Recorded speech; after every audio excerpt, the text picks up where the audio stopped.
Number 36. A herd of red deer live in a forest that contains snakes and large variety of birds. Which group of organisms is an example of a population? So let's look at this. Okay, if we just pick one red deer, so one red deer, it is considered as a species. Okay, and if there are many red deers, I'm just gonna write red deers. If there are like many of them gathered around at one place at the same time, then we call it a population. Population of red deer. Okay. So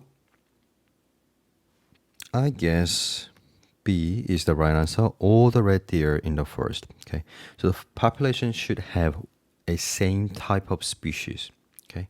It's a group of same type of species.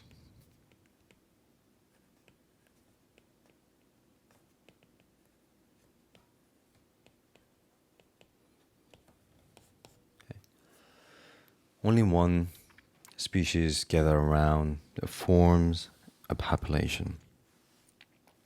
But if there are many populations gathered around, let's say there are like red deers, snakes, and birds all together, that's called community. Okay? Anyways, answer for this question is B.